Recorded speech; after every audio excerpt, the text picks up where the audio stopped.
bookshelf is color coordinated.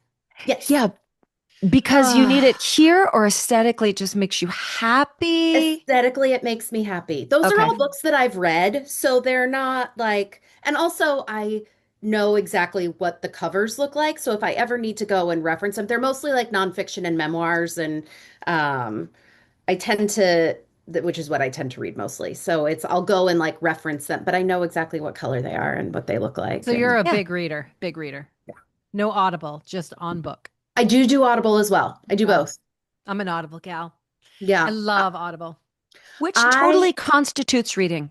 All the 100%. scientists Totally. Yeah. even say it is the same. Your brain is still Yeah. creating the world and you're picturing all the things as Oh if you yeah, were yeah. Yeah. reading them off the page. Yeah. Yeah. Yeah.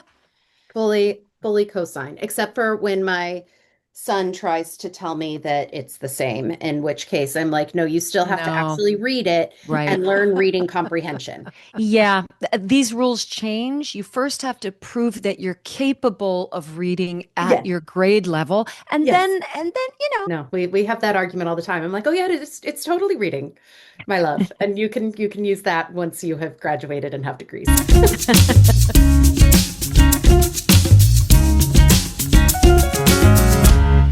Our conversation today is with an award-winning and best-selling author. Her life has given her a perspective that leaves one a bit stunned, aching with her, angry with her, congratulating and celebrating her, questioning why, and then in awe of her capacity to hold both grief and gratitude, sorrow and love. Her debut book, Normal Broken, the grief companion for when it's time to heal, but you're not sure you want to, and her most recent book, The Luckiest, a memoir of love, loss, motherhood, and the pursuit of self. They are both deeply personal and intimate offerings. You can feel her every emotion on every page. You feel as if you're walking alongside her and her family as they navigate some of the highest highs one might experience in life and the lowest depths of loss. There were moments while reading The Luckiest where I had to outwardly express myself. So I would scream, "Yes, Mama, go get him," as she strongly and smartly advocated for her child and for her own health. Or I would cry out, "No, no, no, no, no, no, no, no, no, this can't be happening." And I know it may seem I'm being a bit vague about the circumstances surrounding Kelly Cervantes's life, because it is not my story to tell, and it certainly can't be neatly, in air quotes, summarized in an introduction. That is why I would ask you, our listeners, to ready your hearts, make space for an in depth dialogue with this incredibly well spoken, well humored, well expressed human, mama, wife, writer, speaker, advocate, and my sweet friend, Kelly Cervantes. Hi, friend. Hi, Hi, Kelly. that was the most beautiful introduction ever. Thank Uh, you so much. oh, first of all, thank you. Secondly, congratulations, because the luckiest it what do you in albums we say dropped, in books what is it? It was released, Yeah, it was published. it was published just in November. Yeah. So, I mean, girl, I'm looking at your very full tour schedule and it's a wild ride for you. You got a lot Yeah. going on. It's been a journey, but I mean that's I love writing, um, but I love being on a stage and connecting with people and hearing their stories and hearing about their loved ones or what pieces connect with. I mean, that's the piece. That's the why. That's the That's the why. reason. Yeah. For our So listeners, would you mind just introducing your sweet family? So, your husband, a little brief bio, and if you feel comfortable, all four of your children. absolutely. So my husband is Miguel Cervantes, otherwise known in some circles as Alexander Hamilton, for 8 years, 4 years in Chicago, and then 4 years on Broadway, with the pandemics sandwiched in there. Mm. Um, And we have been together for, I think it's 16 years now, or married for 16 years. And it's been quite the ride. And we have a beautiful family that has come in various iterations over the course of those 16 years. Our son Jackson is 13, and is the spitting image of his father.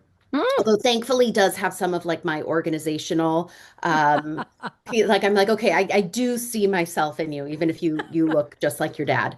Um, and then about 2 years after Jackson was born, we got pregnant again, another little boy. His name's Elvis. And at my 20-week ultrasound, we discovered that he had a fatal deformity that his rib cage was too small, and his heart had taken up the entire rib cage, and his lungs never developed.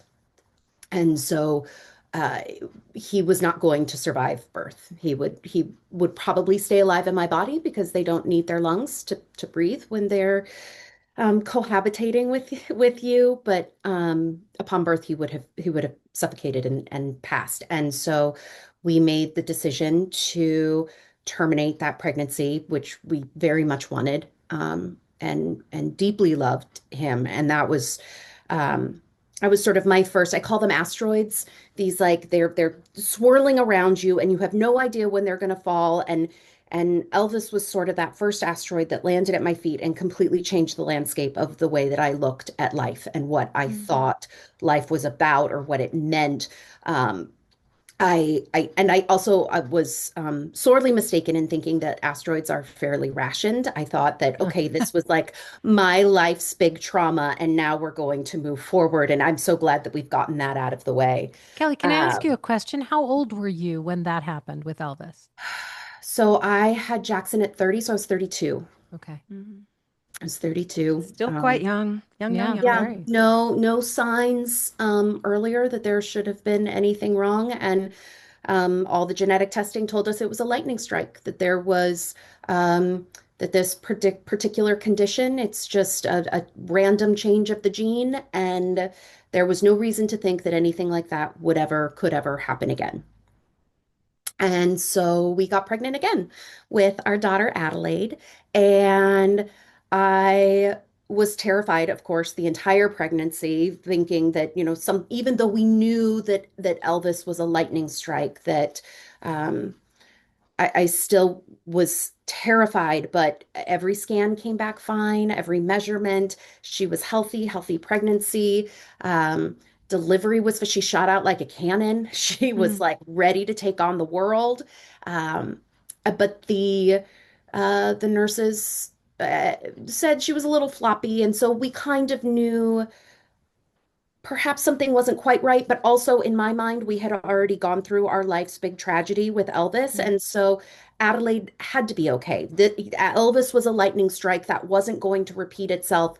So I clung to what I would have said was rationality and hope, but in hindsight was a lot closer to denial Mm. as her symptoms progressed. She wasn't meeting milestones. She was having trouble gaining weight. Um, and at 7 months, she had her first seizure. And shortly after that was diagnosed with epilepsy. And um, I'll sort of truncate this part and we can kind of go back and get into it later. But she she lived a full and vibrant life. Steph, you got to know her and meet her, and she was just full of personality. She was Mm. non-mobile, non-verbal, but do not think for one moment that meant that she couldn't communicate with us and tell us exactly what she wanted, what she needed. She let us know very clearly that she hated traditional baby music, Baby Shark, anything like that. Hell no, turn it off. We put on The her Broadway baby. her home Jazz nurse, Come baby. a jazz on. baby, her home Jazz nurse put baby. on Frank Sinatra, and all of a sudden she calmed. She was opening her eyes, looking around. If her brother snuggled her too hard, she would hit him across the Mm. face. And our OT and PT would be like, I don't think she has coordination. I don't think she's capable of like to make. I was like, oh, just you wait. She sure can make contact and have coordination when she wants to hit her brother like a typical little sister. Um, but through all of that, she also had this undiagnosed condition that we were constantly trying to treat the symptoms, and which the list just continued to grow. And then when she was about 3.5 months old, back-to-back MRIs showed that whatever her condition was, because it was still undiagnosed at this point, that it was neurodegenerative and there was nothing else the doctors could do. It was clear that she was beginning to feel immense pain and she was suffering. And um, 5 days before her fourth birthday, she passed away. Um, and I had no idea what to do with myself. And what my purpose was, what I didn't know. Um, and then we'll sort of jump ahead in time. 2 years after Adelaide died, we got a phone call that there was a little girl in Texas that needed a new family. And Miguel and I had begun discussing adopting. We were actually going to adopt from Colombia, the country. And we're going through the process of that. And then we get this call that there was a little girl in Texas that needed a family, and would we be open to bringing her into our family? And 4 days later, we were on a plane to Dallas and meeting our daughter Anessa for the first time. She was 2.5, and she's now 6.5 and um, she is rainbow and sunshines and Mhm. perfectly applied red lipstick, who will sword fight with her brother and create pillow fort piles to jump into, but with an impeccably applied face. Yes, yes, Um, perfect, perfect. It's an amazing story. And the very, fact, very abbreviated. but the fact that you are able to reach a point in your life where you could be so eloquent about it and then use the experience to help other people, Yeah, that's sort of the miracle, right? yeah, Yeah. And I know I was reading in, I think it was your first book, where you said one of the pet peeves that you had was when people would say, well, everything happens for a reason. These sort of yes. well-meaning people, but they would say that and how much it bothered you. And Yeah. what occurred to me as I was reading that was e- everything doesn't happen for a reason, but do you believe that our souls pick our journey before we come? Because there's a belief system Ooh. that we pick our journey and our parents and who we're going to love, and we're going to help each other fulfill our dharmas. Yeah. That agreement between you and your husband and your son and Adelaide was there already before she came, so that you could achieve your dharma, which is to help the greater world and help other parents who are grieving. Yeah. So I'm a bit of a control freak. I'll put that out there. And so there's part of me that wants to believe that, Yeah. but the idea of, I guess if we choose it beforehand, then it is our choice. I struggle with that because I want to be in control and I want to make the choice in this current iteration. So Yeah. I like to say that nothing in life happens for a reason, but I do believe that we can make reason out of the things that happen. Yeah. There will never Right. be a good enough reason, but I do believe that I can write or bring awareness to termination for medical reasons as Yes. a form of abortion, and helping people understand that this is not something that most parents want to do, but this is a very necessary option and decision that should be available for families. I do believe that I can bring awareness and raise money for epilepsy research, for undiagnosed diseases, for all of these things, and help support other families who are, I was our family's primary breadwinner and overnight became a caregiver. And that was just a total um, mind fuck. Yeah. Yeah. A My total curse, sorry. upheaval. No, no, no, Yeah. no, no, absolutely. So I think that and so that is. how I make reason out of it. I can bring awareness to adoption in all of its beauty and how wonderful it is. But on the flip side, you don't get this beautiful adoption story without a family breaking apart first. Mm. Um, and I'm grateful and I'm so happy that we have Vanessa and I love her immensely. But I do feel that, the systems failed her, and that's Mm. why we get to have her. We get to. Um, but bringing that awareness to these topics and in doing so, Elvis gets to live on, Adelaide Mm. gets to live on. Um, so it's certainly not completely altruistic. I get to keep all four of my babies with me in that Yeah. way. Yeah. Keep them alive in your heart and in the spirit and talk about them. And Yeah. yeah. But the other thing that you're doing that I think is really important is you're making grief discussable. Because I Yes. don't think grief is discussable in our culture. We think of grief as something we're supposed to fix rather than something that we're supposed to move through and live Yes. with. And Or it just, move with. yeah, Yes, Yes. not move move with. through, move with. Move That's Yeah. right. through it and with it, and it stays with you, but it morphs into new things. And the more we ignore or push away, that's just what's going to keep coming back. And I think that we're a culture that doesn't talk about that. So I think Mm. Right. that's something that's really important that you're doing with your work and through these babies is making a really difficult, many really difficult subjects discussable, but especially grief. And it Yeah. only highlights, I think, societies or folks' incapacity to hold that space. Mm, For recently, kind of piggybacking on what we were just talking about, I believe that our faith is there to help. And whether it's that understanding, like you decided what your life might look like in a contractual agreement in the heavens, or whether you believe in a divine or a God of your understanding, because life is so complicated and layered and painful, and right? precarious.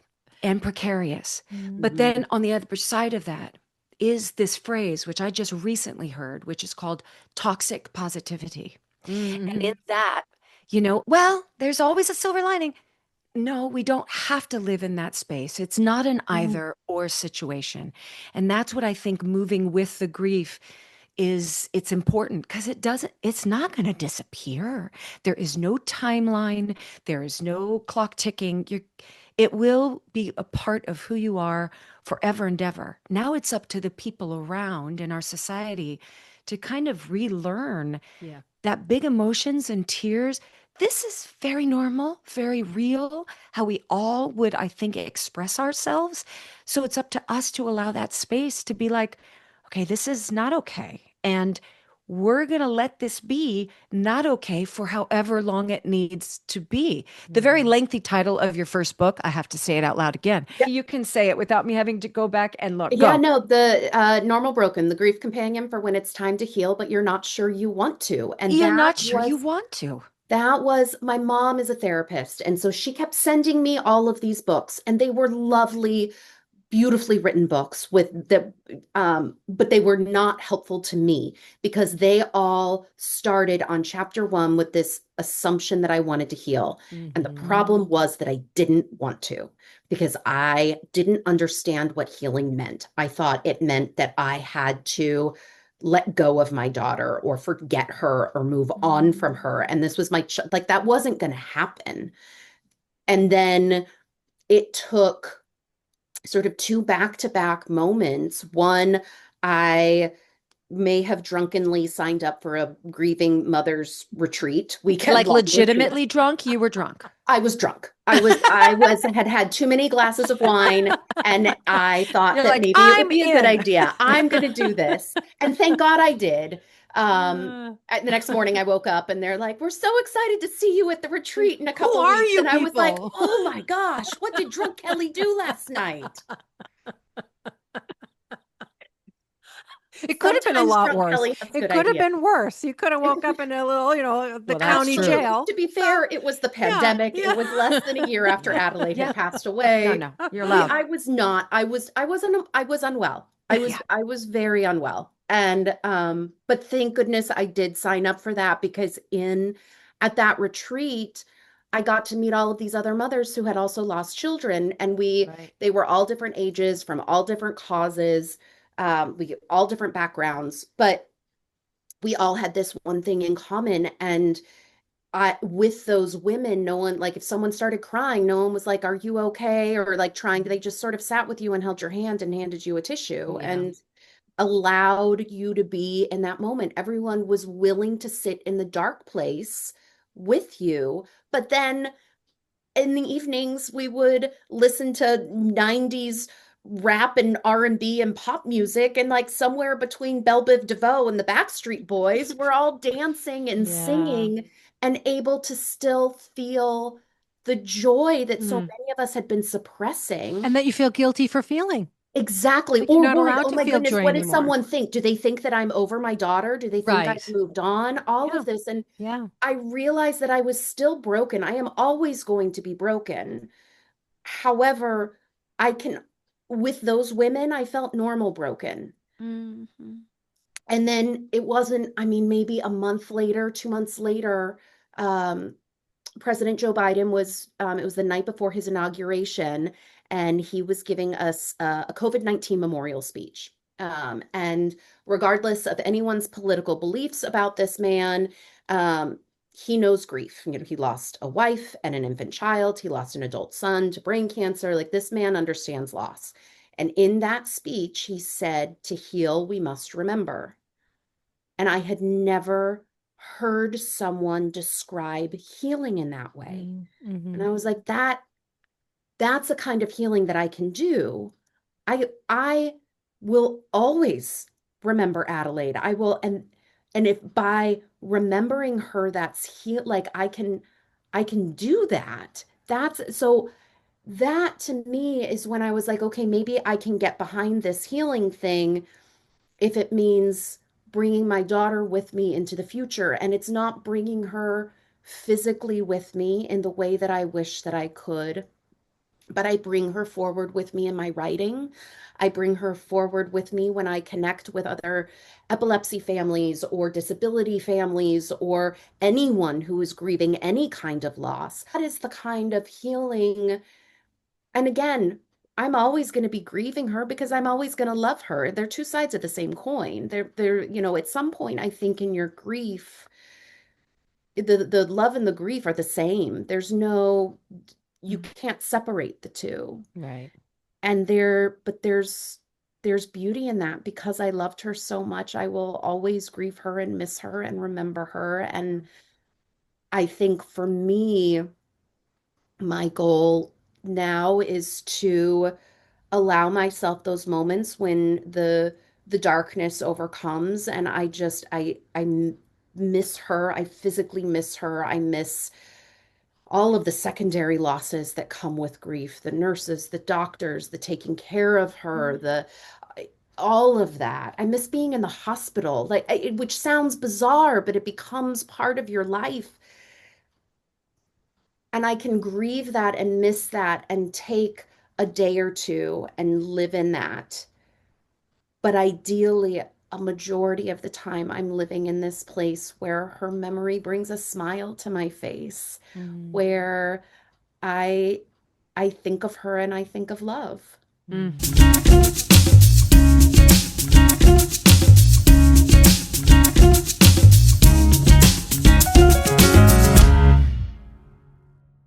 You know, some of what you said when you talked about signing up for that group, it reminds me of, I think it might have been our very first season on the show.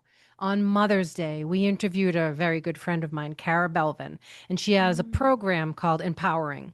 And she lost her mom when she was a kid and kind of carried that through her whole life. And as an adult, now she has her own children, and she came across some children in her town that had also lost their mom.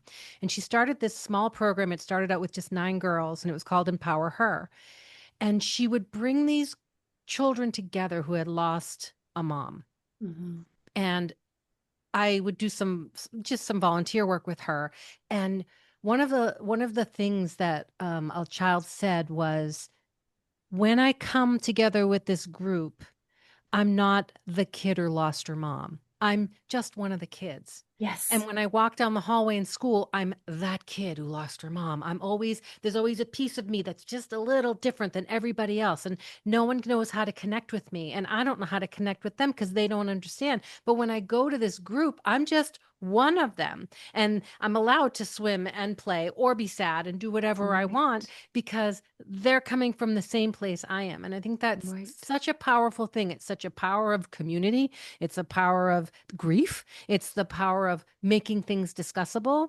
And it's because of people like you and Kara who are unafraid to stand out and talk about your experience unapologetically. These are all the things I feel because these are all the things I am, and I'm going to talk about it. And that frees everybody else to find you and join you in that. And it's so important and so healing, really. It's Look, quite beautiful. we're not that special. Like, Yeah. and that sounds so harsh when I say it. We are special in all of the ways that Mr. Rogers told us on PBS, Yes. right? Yes. Yes.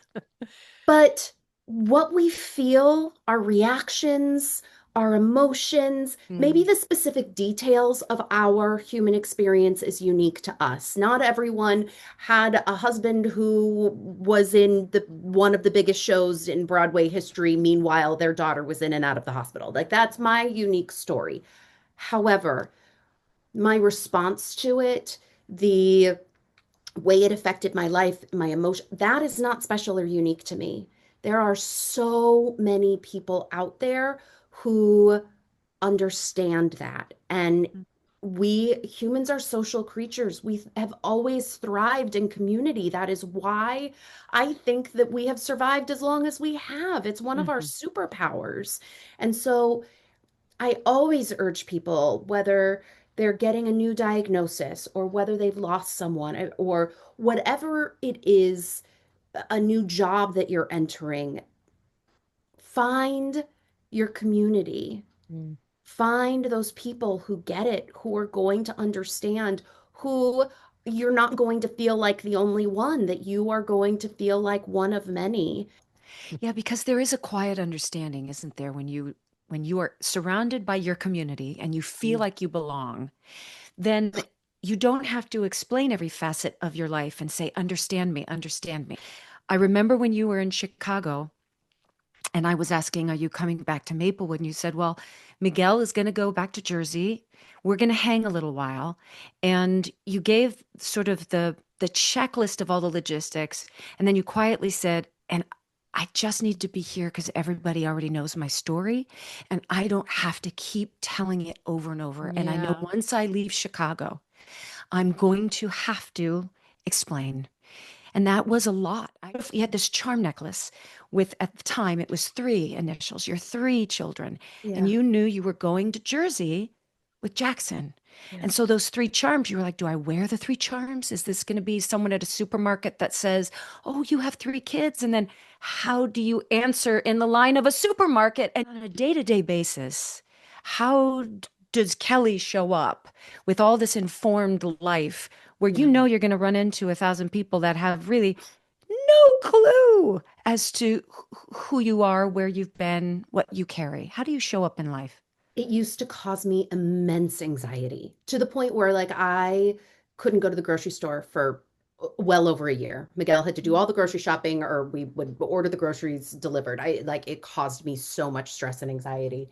Um, it was actually Jackson who helped break that open for me. It was at some point during the pandemic, towards the end, we had already watched every show I think imaginable for a 8-year-old, 9-year-old, and our family. And I was like, oh well, let's go watch these Godzilla movies. And he was like, no, mommy, I don't want to. I'm scared. And I was like, but you know the monsters aren't real. It's gonna be fine. Awesome parenting, clearly. You Not can my see the best. strings. Not my best. He was like, mommy, it's not the monsters that I'm scared of. It's the people's reactions to them. Mm. Oh And my goodness. I sat back and I was like, A oh, wise one. I'm not losing Adelaide's death, Adelaide not being here in that metaphor, like I had put her as the monster, like this you know, elephant in the room that I was so terrified to talk about. But the truth of the Mm. matter was is that I wasn't afraid to talk about her. She was all I wanted to talk about. I wanted everyone to know about her. The problem was is that I couldn't handle people's reactions to me telling Mm. them about her. And once I was able to wrap my head around that, that it didn't have to do with me. It wasn't my anxiety. It wasn't my problem that they were uncomfortable hearing about her. I was able to reframe that in my mind so Mm. that now if someone asks me how many children I have, I'm like, well, we have Jackson who's 13, I have Anessa who's 6.5, and they have and then my daughter Adelaide would be 10. She passed away 6 years ago.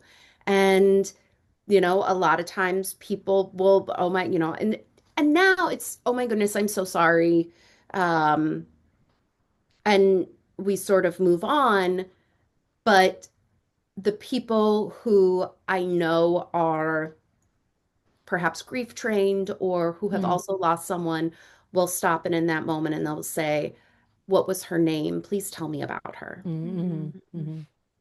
Yeah. And And that's can all you pick anyone that wants. up when you speak with people? You're like, oh, they're sensitive to it. They've either had a loss in their home Oh, or they've been absolutely. trained. Yeah. Yeah. hmm I can usually tell either they've had a deep loss or it's very interesting. I'll find someone that you talk to someone in early in a conversation and you're like, oh my goodness, this person, there's something about this person. And then I'll find out a week later that they have a sister who is disabled, or they lost a father at a young age, but there is something in their life where our energies just overlap. Yeah, Recognize you And each other. recognize understand each that, other. You recognize yes. each other's experience hmm and fragility and strength and all of that comes with it. So you hmm recognize it in each other. Yeah. Yeah, Yeah. absolutely.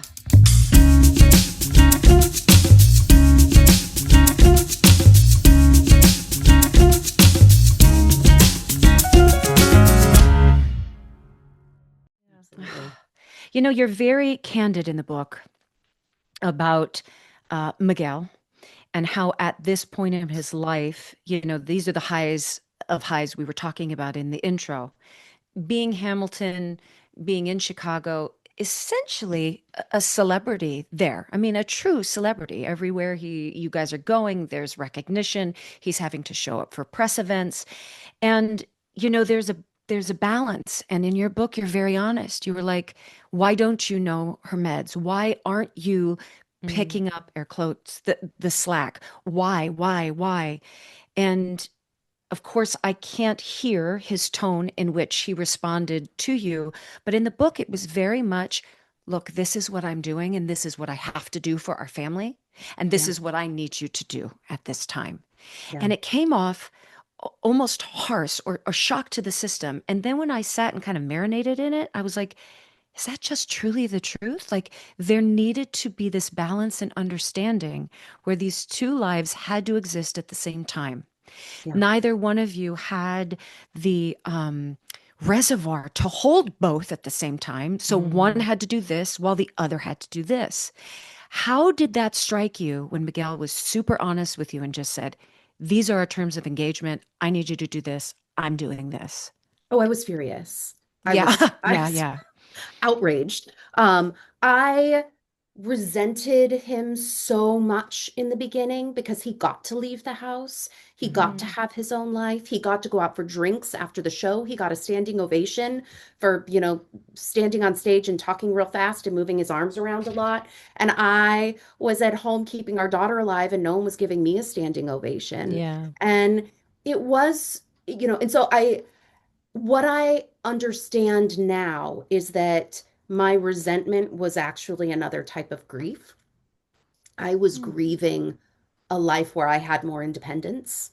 I was grieving my life where I was a career woman and now I was dependent upon him. I was grieving this idealized life of what our family was going to look like, having two healthy children.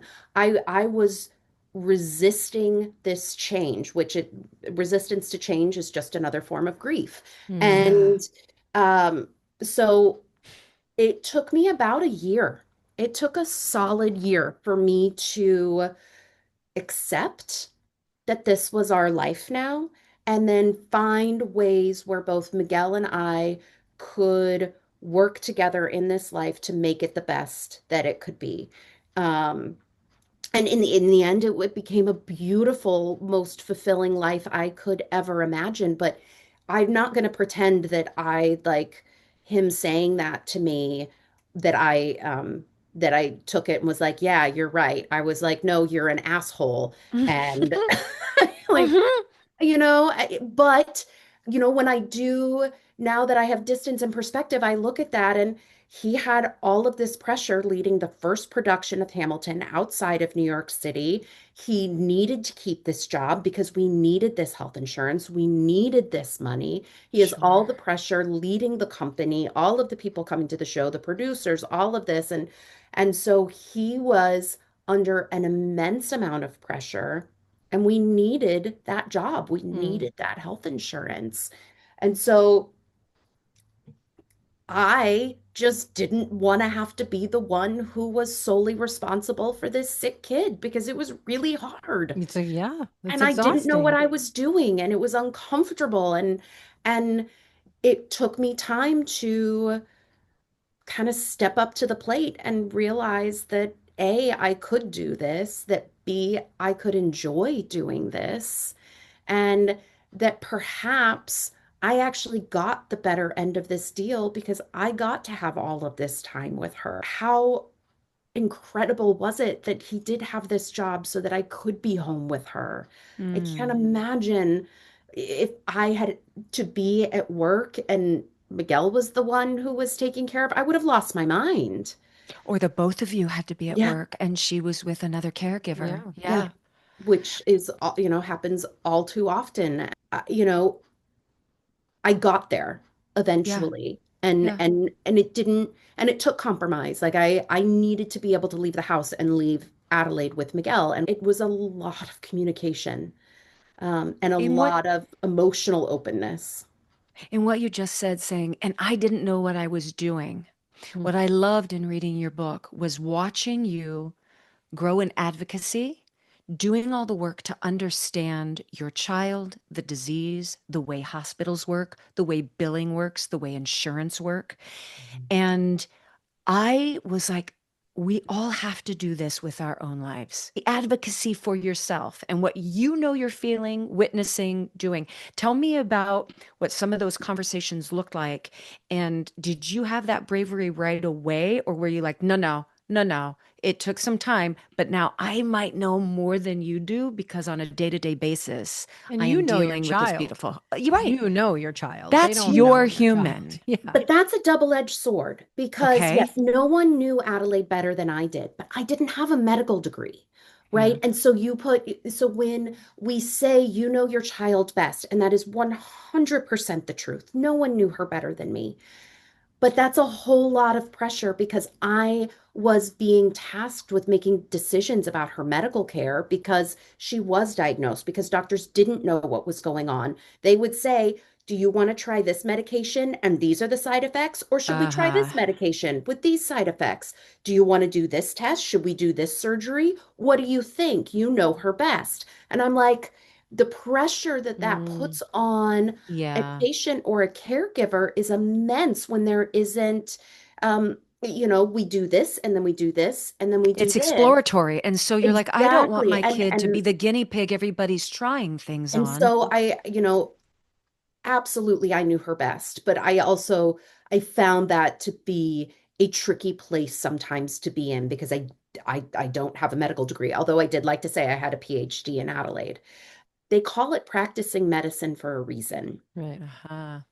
They are Practice. practicing. This is not, nothing about this is solidified. Right. They are always learning. This is science, and science improves, and we learn more each and every year. So, in time, I learned that the doctors would pay more attention to me if I used their language. So, instead of saliva, it was secretions. Instead of, Oh, like, you learn to use the doctor lingo, and then they would be like, oh, are you in medicine? And I'm like, no, I'm a mom, but I know that you're going to take me more seriously if I use your language. Mm. And which only I always think about all of the families that are out there that don't speak English as a first language or are Yes. new to Yeah. this country Yeah. or have a different color skin so they're not taken as seriously or whatever the thing. Like I had every advantage going for us, and I still struggled to get Mm. her the care that we needed. They say in the rare disease world that, doctors are trained to look for horses, but sometimes your kid's a zebra, Yeah. and it just, they're not going to fit the horse model because they're different. And so that's when I found that my voice was going to be the most useful, was when it came to those care specific pieces. I don't understand the science, but I know how my daughter responds to care and that I could help guide her team on how to treat her the best. Do you find Yeah. that throughout the rest of your life since this experience, you are much more vocal about your own needs and your own demands and what's best for you in other I areas of your life? Have you I learned to would speak like up? to say yes. I am certainly with my children. So Anessa has some learning disabilities, and um, you better believe that girl has the best IEP out there. She is. I think I might have terrified the team at the school because I was going to make sure that I was like, you don't, I have a doctorate in advocacy in parent advocacy at this point. Don't test me. But what's interesting is that when it came to myself, so I was diagnosed with breast cancer earlier this year, and Mm, I am fine. I am on the other side now, completely cancer free. Knock on wood, everything stays that way. yeah. Um, but it was interesting when I was first uh, diagnosed, and it was so fascinating to me because they came to me and they were like, this is the kind of cancer, this is how we're going to treat it, this is the timeline. Everything was laid out, and I was so impressed because nothing with Adelaide was ever like that. Mm, And so, Right. because they were so sure and confident, I just trusted them. And I was like, okay, clearly this is easy to treat and we know what's going on. And then I had a lumpectomy, and we go in to see the doctor after the lumpectomy. And the doctor's like, well, whoops. First of all, the tumor was 3 times the size that we thought it was. And also, there's an entirely other kind of cancer that is also in your breast that we had no idea that existed. And it is spread throughout your entire breast. Thankfully, it hadn't gone to my lymph nodes, so I didn't need chemo. But it was this wake up call to me that even in this moment where I thought that everything was so certain, they're still practicing medicine. right. Right. And I was angry with myself because had I been giving advice to anybody else, I would have said, you need to go get a second opinion. You always get a second opinion. And I didn't do that. And I did after the fact, and that surgeon was like, honestly, from your scans, this is exactly what I would have said for you to do as well. I ended up having to get a mastectomy, and but I was so upset because I had an entire additional surgery that Hmm. I didn't need to have. I Right. should have just had a mastectomy from the beginning. Right. And so I would like to say that yes, I do advocate for myself better, but I'm still learning. I think we're always learning. And I also think it's so much easier to advocate for others than it is for ourselves. Same. Can But I ask you to go way back, before you were married, before you had children? yeah. How did you meet your husband? And did you have aspirations for the theater, or were you always an aspiring writer, or what? Tell me about little Yeah. you. So I grew up in Omaha, Nebraska. I um went to college in Boston. I loved Omaha, but I was wildly aware that there was a big world out there and Yeah. I wanted to see it. I've always been ambitious and a smidge competitive. And You're Steph so laughs. funny. Um, so college in Boston, my dad did not want to pay for a theater degree. So, get this mouthload. I ended up with a degree in communication studies, a dual concentration in organizational communication and public speaking, and a double minor in business and religious studies. Essentially, I took every class that a non-theater major could, and then ended up with a public speaking degree, and then moved to New York to pursue acting anyway. I loved it until I didn't. Mm. until the industry really, look, you guys know it is not It's for the, rough. it is a really rough industry. And I Mm. think that there are a lot more guardrails in place now than there were in the early 2000s. Mm. Um, but I met Miguel and How'd you meet? uh, In a reading or when you were a so show he together? was doing a show with my roommate, Okay. But who it was was a from setup, Nebraska. wasn't it? Oh, A we were little. totally set up. Yeah. So my Yeah. roommate, he was like, "You have to meet this guy." I was 23 years old. I was like, "He needs to be taller than me. He can't be an actor because my career needs to come first." I mean, just like ridiculous. 23-year-old thoughts. Yeah, yeah, yeah, yeah, 23-year-old, yeah. right? Like Totally very, normal. very normal, right? Yes. And I meet Miguel, and they were doing, it was at Theater Works USA. It was a children's theater show. My roommate was playing the dog. Miguel was a 7-year-old boy. It was not exactly a major turn on, My God, I did shall a we theater say. works. I did a theater works lady when I first got there. Whew. Get your And dues. right. And Miguel comes up to me afterwards because Jeff has like talked me up or showed him my headshot. And he's like, he's my height. He's all sweaty from performing in this like hot rehearsal room. And I was like, oh, that's sweet. No, thank you. And then, but Jeff, my roommate, he would not be deterred. So several months later, I'm out to dinner for a girlfriend's birthday, and I get a text message from Jeff saying, SOS, come home. I open the door thinking that there's like been a fire or a flood or someone died. And Miguel and Jeff are sitting on the couch watching a football game. And Jeff just starts smiling, laughing.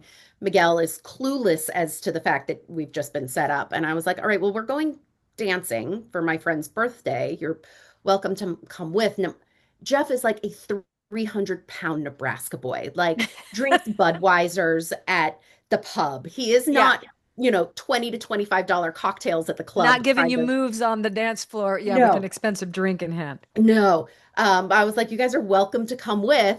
And they said yes. But it turns out that Miguel can dance. Um, and several, vodka cranberries in, I was like, yeah, let's go. Um, You make really good life choices while drunk, Kelly I Cervantes. do. This is true. I think you're Really? onto something, Steph. Neat. Um, he did have to break up with his girlfriend first, but that happened, and a week later, we've been together ever since. And Yeah. I see our lives as layers. So in The Luckiest, every single chapter of the book is a different layer of my life. And thinking about acting. I eventually left the industry because I had we wanted to start a family and we needed health insurance and a stable income. And Miguel was working on Broadway, but you do a Broadway show and then you're unemployed Mm. for a year or so. And then hopefully you get another show and then you're unemployed, so there was no consistency. And I had the opportunity to work for Tom Colicchio's restaurant group, coordinating and selling events. And I was like, oh, hey, turns out I really love having health insurance and making money. I loved being able to Plus, that's purchase a our fun first job. home in That's a Maplewood. fun job. I have a friend who does that, and it's a really fun job. So much fun. Yeah. And so it was, but I look at that, the performance piece and then the events and hospitality piece, advocating for, learning how to be an advocate and caregiver for Adelaide. And then all of that carries through to Yeah. my writing and speaking and continued Yes. advocacy that I'm doing now. I can get on a stage because of the public speaking and the performance. Of I course. Yeah. can get out there and fundraise because I know sales and I know how events work. I do all of this because of Adelaide, because of that advocacy, because I see the need in these communities. It all, every aspect of our life builds on each other. And while there's 101 things I wish I could change about my past, not least of which is that I wish Adelaide was still with me. But I don't get to appreciate the life I have now. And the life I have now is so beautiful. You Mm. guys, it is really lovely. It's hard. It's not easy. Every day is hard, but it is a really beautiful life. And I don't get to appreciate this life and have this life without all of those layers that came before. You know, we had the great Gavin Creel on the show, and he read us a poem, Everything is Both. And since the day he said that to me, I think I've said it to myself every day. Every day. Everything is both. Everything is Everything. both. Yeah. Everything. It's all of it. Sorrow and joy, Yeah. disappointment and hope. Yep. Struggle and Grief and ease. love. Grief That's and right. Yes, joy. That's It's right. everything. it's What do you everything. do? We usually end every single interview, and we will, with 5 questions. Before we get to those 5 questions, though, what do you do to self-regulate? Are there little practices that you do for yourself that can just settle you in the moment? My best reset technique is a cat nap. I will Good. go and lay down and like 20 minutes and like Oh reset. God, I that's a just great power. Me neither. Me neither, Mary My Lee. husband is so good at that, and I resent it so much because I lie there for the first Yeah, 30 minutes yeah. making lists, and then I pass out for an hour, and then I wake up guilt-ridden because I didn't Or do what day anything is since I it? Where passed am out. I? Yeah, What I can't. happened? I Yeah, can't. No, you're I'm Ebenezer so bad at Scrooge. it. What day is it? I Is it Christmas Day? Did I miss Oh, everything? just I set an awful. alarm, and so I know that the alarm will wake me up. I trust in the alarm, and then I Yeah, can just lay down because at night I can't. My mind spins, and I'm uh, like, Sure. I do Okay. that at night when I but go to that cat bed. nap keeps Yeah, but the you little like I together. can re-regulate myself and get up and be like, okay, I can do this now. Like I just have to hit a momentary pause, Yeah. and Isn't it then so hard to get to know yourself well enough to know when you need those things, though? yeah. I feel like I'm almost 60 years old and I still am not good at catching my own signs when I need to Mm, stop and breathe mm, and get some perspective and get out of mm. my brain. And Yeah. I get it's so, mean. I do It was too. I get Reese I that really treat mean. taught people me the way that. I'm like, this is not Stephanie. This Not is good. not who I am. Yeah. It's time to remove myself for a hot second. But I Yeah. Yeah. think that's the thing. It's just like in medicine, right? We're always growing. We're always learning. We're always Yeah, we're trying to practicing And improve. life, aren't We're we? thank practicing life. goodness, because I Yeah. don't want to be the same person that I was when I was 23 years old. Like, Yeah, what a beautiful thing that we're constantly growing and evolving. that's Yeah. right.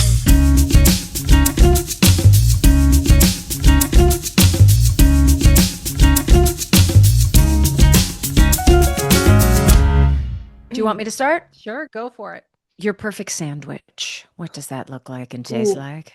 perfect sandwich would be like an Italian sub with like all the meats and provolone cheese. Yum, Do you I do done. love olive provo. oil and vinegar, salt, Yes. and pepper? Are Yes. you a ciabatta bread or a sourdough bread or a Italian rye? What are you looking at? Ooh, ciabatta. Mm. Ciabatta. Because then it like soaks up all of the oil. Oh, Yep. Do you want a pickle on the side or are you not a pickle girl? oh, give me all the pickles. Me too. Give me Give all the them pickles. all to me. Okay. Um, Tell us something about yourself that most people don't know. Um, I Like, do you have a party trick or can you do something that most people don't know about? oh, I have a new party trick. It's only mildly appropriate. Um, Depending on how many drinks you've had. That's exactly. correct. Yeah. So, fun fact, when you get a mastectomy, um, one of the ways that they do that is that they cut the muscle on your breast tissue, the muscle, your chest muscle. And so, as a result, I can flex my boobs like The Rock. Yes. Really normal. Miguel is like, what is happening right now? Who's that character in Moana? You're welcome. That's what I'm picturing. That guy. The Rock. The Rock. Yes. That's the rock. This is a new question, but I think it might be great for us as well. Tell me 3 micro joys that happen most every day for you. Ooh, Us. good new Love that. question. Um, Eating dinner with my family, all of us Ooh, together. Like love it. it's one of the most beautiful moments. And I always find myself just smiling and being happy, just looking at my whole family at the table together. Um, every morning, Jackson comes downstairs in the morning and he gives me a hug still. Even at 13, I get my good morning hug. And that brings me so much joy. Lucky Um, mama. Mhm. and every night before I go to bed, Miguel always kisses me goodnight. Even if I'm in bed already, um, or if he's in bed, like no matter what, we kiss each other goodnight before we go to sleep. It's like Steph, we the have to do last thing yours. we do in the day. It's just it's simple, but it's like it completes the day. I love and this ends it in question. love. I love this question. So, Steph, you My do it. mine is roving a little bit, but recently, um, the way the light has been hitting, we have a little pool in our backyard. The way the light has been hitting the pool, when I am making breakfast for Vives or at a certain particular point of the day, there'll be a little mini rainbow in my kitchen. Mm. And that is so magical to me. That's one of my micro joys. Another micro joy, so not like yours. I got a new magnifying mirror that allows me to see all of the things that I need to block on my face. And that, I can't tell you the satisfaction going, I got them. Oh I Yeah. got my them all. I'm going to walk out God. into the world and there aren't going to be because the eyesight is going, right? And so Oh you yeah. think you got There, them all, but you yeah. didn't. I just This don't look mirror in the magnifying mirror anymore. allows That's me, done. allows me. Um, and right now, Vives is at a place where she just keeps saying, I'm so proud of you, Mama. My friends think you're the coolest, Mama. There's a lot of, right now in my world, my kid is honoring me with a lot of acceptance and pride and like lifting me up. I want you to know I do the Ah. same for her. But to hear a 10-year-old just be like, You're cool, Mama. I like your voice. I hear your emotions when you sing, Mama. There's been a lot of that recently. Oh, I And love that's that. not even a micro joy. That's like, That's just a that's that's a a gold. big, big thing. How yeah, about you, that's huge. ML? Oh God. Well, we hike the dogs every morning in the Oh, woods. yeah, So of that is like course. we literally just wake up and go, like get dressed warm, no matter what, snow, rain, whatever, we go. And I love that. I get a lot out of that. Lately I've been trying to make friends with the crows in my yard. So I have a big thing with birds and feathers are my guides. Like whenever I'm Ah, questioning, feathers just land in front of me and I know, okay, I'm on the right way. So I bought all these crow feeders and I have them all around the yard and I'm making friends with all the birds because I want to be friends with all the crows how is because a crow feeder different than a normal bird feeder? they eat a whole shell peanuts Oh, and okay. corn, like dried corn, and they don't pick them out of a little bird thing. It's like a tray that you Hmm. hang It's like from a the tree. trough almost. Yeah, kind of. Oh, So I'm trying to I go out there with a crow whistle and I try to like because I'm crazy. And I would say it has to be my son. He every time he sees me in the hallway, I get a big old Seb hug. And I'm so like he's 20 years old and I mean I say it every day. Like I just feel like I just won the jackpot with that dude in my life. So yeah, those are my three. I love this amazing. question. We're gonna ask this question to everybody now. Oh, good. Yeah, All it's right, my you're up next. This oh, is question number 4. okay. Okay, if you could have a superpower, what would it be? Ooh, teleportation. I have always wanted to be like in two places at once. Like I like that. I want to be able to like blink my eyes and just be where I need to be. Don't you say that in your book? Do you Yeah, talk I about do. you do? I was like, wait, I think I heard her say That's a this bit I because had I listened to you on forgotten. tape, so now I've heard your voice say that twice. Yeah, no, that's it's a normal broken because then I was like, oh wait, but then I don't have any more excuses about Well, why why I you can't can't be be so that's somewhere. Yeah. right. I was like, Yeah, yeah, maybe yeah. I need to Right. rethink that one a little That's bit. so But Oh funny. God. More on your plate. Just what you need, Kelly. Okay, last question. If you were nail polish color, what's the color and what's the cheeky little name of that nail polish color? ooh, um, so I my favorite, it's like this, it's like a creamy off-white, and it's like Ooh. marshmallow cloud. Oh, nice. Oh, I would buy that. I want it to have a scent though too. But although your day would be like this, I and that would look weird. know. Although Oh, recently I've been doing everything in orange because of the cover of the book, and so yeah. I've had Which all did the you choose this specifically? Because it really is vibrant and it really evokes like an emotion, this particular yeah, color. I'm so happy. We went through a lot of iterations and we finally got to that one. It was a journey to get Oh, there. But when the designer, the fourth, fifth batch of covers came through, because I was a little bit neurotic on the cover looking exactly right. yeah. Um, because and also because Normal Broken, the cover of that, I loved it so much with that beautiful green palm leaf with the Yes. ladybug on it, and it was just it evoked the exact feeling. So I was like, okay, I know this is possible to evoke that feeling with a cover, and so, but we finally got there, and I'm a big vibrant color person. Hmm. I need color in my life. I always have. That's a micro joy for me, Well, and it's funny 100%. because orange is chakra two, which is like Mm, your second chakra, so your ovaries, your no and it is way. quite literally the center of our emotional state.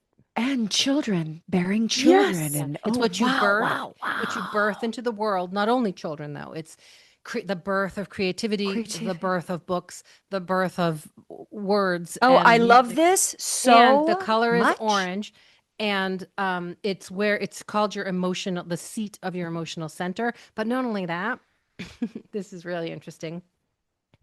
The life lesson in this chakra is about letting go of control. It's She about laughs It's maniacally. about going with the flow in life and learning that you have no choice but to flow and I let feel go. like Oh, maybe that wow. was the contract that I made before. They were like, you are going to live a life where you have to learn that you have no I'm control. telling you, the And here I chakras am, don't lie, 43 years man. old, and still stubbornly trying to The flip the chakras do script. not lie. It's really funny because the more you start to learn about them, the more you can see these really funny just guideposts right in front Wow. of you. Like your psyche was picking that. Yes. It's Were really you funny. drunk? Yeah.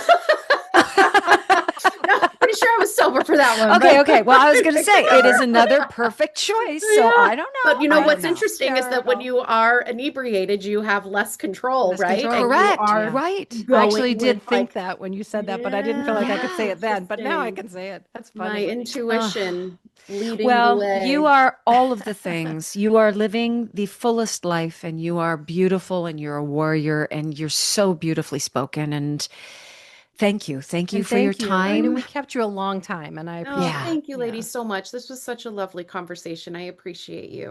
We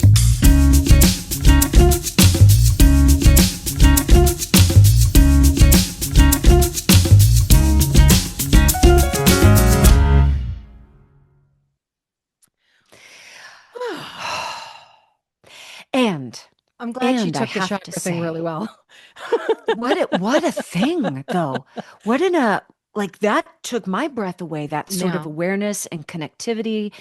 And look, what she has lived through, what she shares with us, are just a few of the asteroids. Did she say asteroids? Is that how Yeah, she the referred to them? asteroids. Yeah, Yeah. that happened in her life.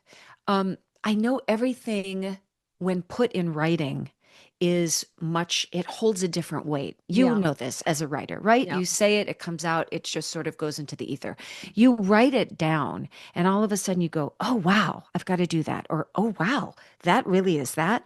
And so to read her books and to see her life in this sort of chronological yet emotional, as she puts it, the layers, we would say stages, but the layers, um, man, there were a lot of asteroids in her life. And the last being her breast cancer, which I wasn't even aware of. I wondered if you were aware of that. I I had think no she idea. would be comfortable with me saying when we tried to connect with her on a different date, she literally said, I'm having my breast tattooed. And I was like, what is this sassiness that's happening? Oh The my breast God. tattoos. And so I, in my very Stephanie way, wrote something kitschy and clever. And she said, no, no, no, no. I had to have breast surgery and I am now having nipples being tattooed Wow. onto the skin, which of course, I go, oh, insert foot in mouth, which again is Yeah, but very Stephanie. Um, but this was another thing where I just go, holy mackerel, any one of these things. And I want to say in her life, but you can really say in anyone's life, can knock you down, but it's not, it's the response to me that makes her a hero. It doesn't knock her out. Like she just keeps leveling up, she's you doing know? something really good in the world. She's Yes, helping people, yes. other people navigate. Yeah. Is her husband still in Hamilton?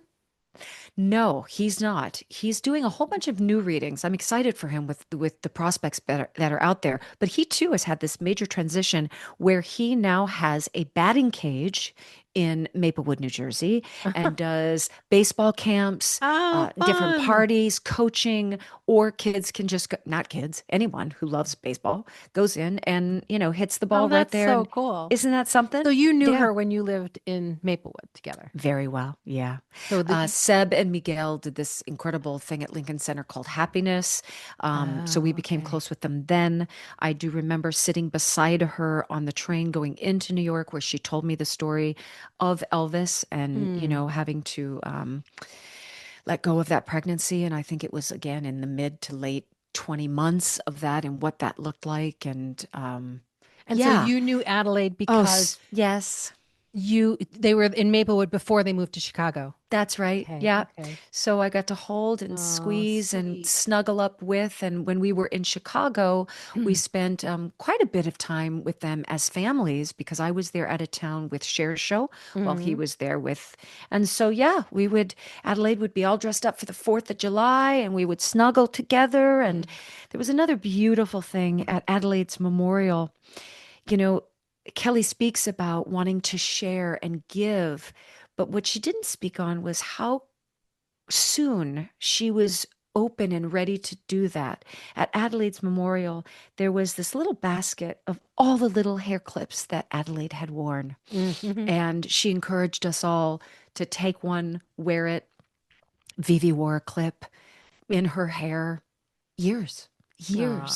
And it was really special to know that just little bits and pieces of this incredible child were just walking around on other adults and children. And she was a special one. And Kelly's right. I mean, her opinions were made known, even though she was nonverbal. There was a massive personality in this kid. So interesting.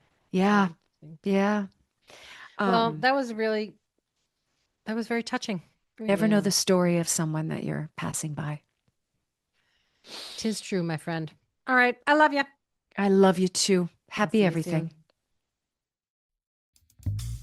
Stages podcast is produced by Mary Lee Fairbanks and Stephanie J. Block. You can find us wherever you listen to your podcasts. Join us on social media pages or sign up for the mailing list at stagespodcast.net. That is also where you will find Stages swag. If you enjoyed this podcast, please share and rate and review the show. It really helps us grow. Big thank you to Noah Kaiserman and Garrett Healy for the original music, and Allison Arns, who has been with us since day one. See you soon.